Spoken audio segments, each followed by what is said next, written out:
kasama tayo napakaidayawan, dagiti 80 kat inem personnel, dagiti kamang iti Philippine Navy, kalpasan nga dagiti kat makawa damat iti pamadayaw. May basar iti report nga nakalap man iti Naval Forces sa Northern Luzon, dagiti 80 kat inem personnel iti Naval Forces Northern Luzon, kat dagito ay naipayanda iti award nga Military Merit Medal. Sa dino kat kabayatan pa lang iti panangipakita damat iti kinaturod da ken panangisayang kat iti humanitarian assistance kabayatan pa lang iti panagduprak idi dati severe tropical storm maring idi napalabas nga bulan. Sa dino ni Captain Francisco Tagamulilya Jr., Philippine Navy Commander, iti Naval Forces Northern Luzon, ket inisistara ni Captain Edward Ike De Saguan na Philippine Navy, Deputy Commander for Fleet Operation ken ni Colonel Simplicius Adiser, Philippine Navy Deputy Commander for Marine Operations, iti panangipin iti award iti Military Merit Medal kini Petty Officer First Class Giuseppe Bueno, Philippine Navy, itinagan iti Disaster Response and Rescue Team 1, kini Seaman First Class Stephen Byron Hugo III, Philippine Navy, itinagan mo iti Disaster Response and Rescue Team 2. Naipaimad lang iti nasa award kini Lieutenant Junior Grade Daugas Daudawen, Philippine Navy, kan kasama tan iti 12 nga personnel manipod iti Naval Special Operation Unit 2,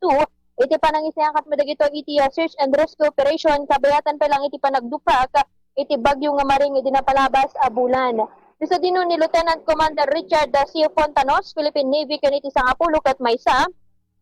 personnel manipod iti Civil Military Operations Unit Northern Luzon, ket nawarden mo dagitoy iti Military Merit Medal para iti panangisayangkat dagito iti or panangi bagdat da iti food packs ken panangi paay kaditi man panangibunong kadagiti affected families iti nadumadu mga barangay iti AOR dagitoy. Kabayatan na nagbalinmat nga highlight iti nasang seremonya iti nagbalin nga accomplishment dagiti kamang iti Philippine Navy Reservists gradawat ni Lieutenant Commander Anthony De Leon na Philippine Navy Reservists ken 20 ket inem nga personnel manipod iti 2nd Naval Combat Support Squadron Reserve nga dagiti kat nawadan da pagbaban meten o gapanan meten iti quick response kabayatan pa lang iti evacuation, search and retrieve kadagiti biktima iti panaglayus ken panagrigaay iti daga iti barangay Rojas, Baguio City. Kabayatan na ket naipayan mo iti award ni Seaman First Class Darwin Villanueva, Philippine Navy Reserve. Dati kat nawadan ko ban mo iti panagbalin na or kinaturod na ken nagbaling instrumento iti panakakamag iti may sangas na di Baguio City. Iti remarks ni Captain Tagamulilya Jr.,